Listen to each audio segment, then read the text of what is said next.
bike that I got hit on is a Trek 1500 aluminum. It's a U.S. Postal Service, so it's red, white, and blue. This bike right here. That bike. No. That's the bike that you got hit on? Oh yeah. This bike right here is the one that I actually got hit on in Tucker. There's a lot of mention of that in that article. Have you ridden it since you got hit on it? Can't ride it. The fork is bent. Well, there's a website called Ride of Silence, and this year's ride will honor Paul Taylor, the gentleman that was killed 2 weeks ago. But it's actually a ride for everybody the year before that got killed on a bicycle. And you ride, it's going to start on 10th Street in downtown. It's about a 7-mile ride, nothing above, I think, 11 miles an hour, so it's a very slow ride. I think it's Wednesday, the 16th of May, and it starts on 10th Street in downtown Atlanta in honor of all those that were killed on a bicycle, and to let people know that it does matter and that things have to get better, you know, from a cycling and motorist standpoint.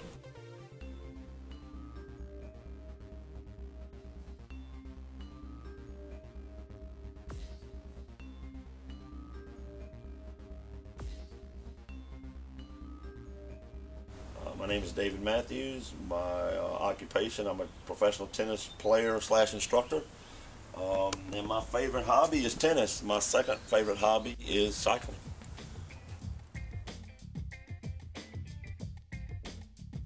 This project is called Ghost Bike. It's to memorialize a gentleman that got killed on April 30th, 2012. His name is Paul Taylor. Usually ghost bikes are anonymous. You don't know where they come from. You don't know who does them. They just show up. It's basically to raise awareness for the victims that are killed on a bicycle so that they are treated fairly, investigated. It's not to prove who's right or wrong. It's just to give everybody a fair shake, to not let them just get brushed under the carpet.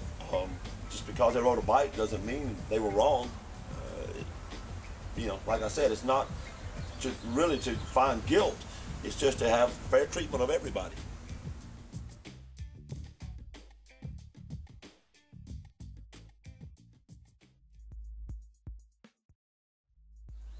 To raise more awareness. To get people to think when they're in a car that the guy on the bicycle is not your enemy, and he's not there to take up the road, even though we do swerve occasionally to miss potholes and to avoid rocks and debris because we get flat tires. People don't understand that the tire that's on a bicycle, on a nice bicycle, costs just as much as a tire that's on a car.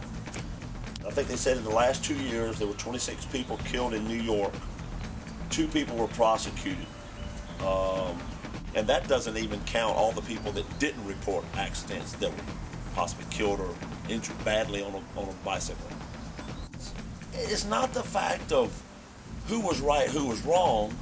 The fact is that they don't investigate cycling accidents, especially with fatalities, like they do an automobile.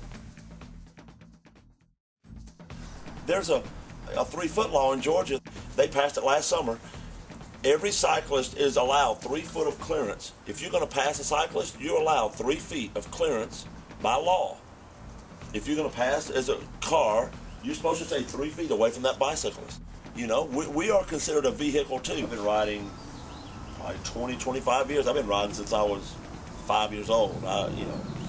I enjoyed cycling to get from A to B when I was up until 15 years old. Even when I got my first car, I still cycled a lot. Cycled a lot in Denver when I moved out there.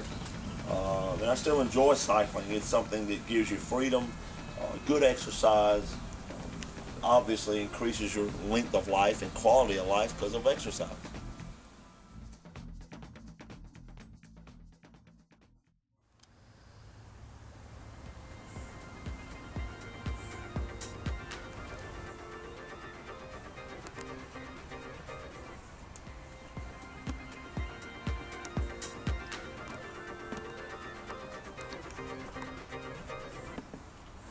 Sad part was he was, you know, I just turned 54. He was 53 with 2 daughters, and that's, you know, a stark reminder of another weird coincidence. This whole ordeal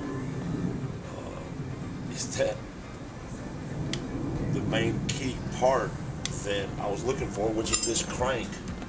I didn't have it from my old bike. I took it off for whatever reason. I don't think it's even on my new bike at all. But I actually, the parts from that old bike, and that bike's probably 20 years old, fits this bike that I got hit on, like it was meant to be, which is kind of weird.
It's getting there.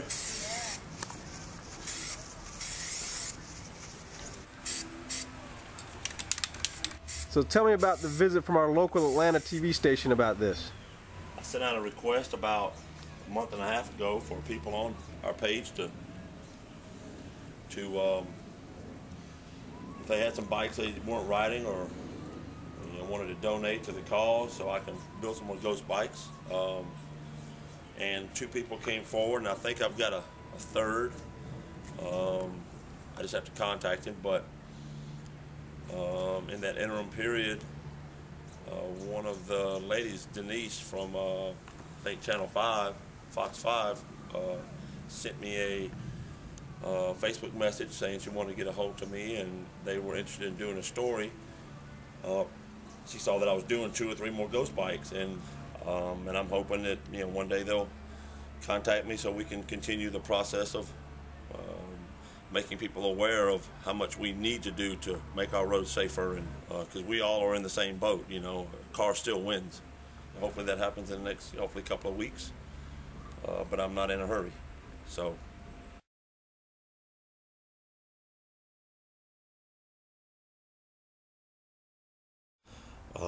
one of the reporters from Fox 5, Denise Dillon, had caught wind or saw one of the postings about either one of the ghost bikes or about the article that the Atlanta Journal-Constitution had done on the ghost bike for Paul Taylor, and she had mentioned she was trying to come out. Well, I think that Caitlin Pratt has now either been past that news story and is interested in coming out, and hopefully we've invited her out to the 24 Hours of Booty ride where a lot of riders will be, and also we'll have a lot of information there from Bike Friendly Atlanta, and there'll be a lot of cyclists. 300-400 cyclists will be out there too. Maybe Fox 5 will do a small story on Bike Friendly Atlanta, and that will be good for the cause.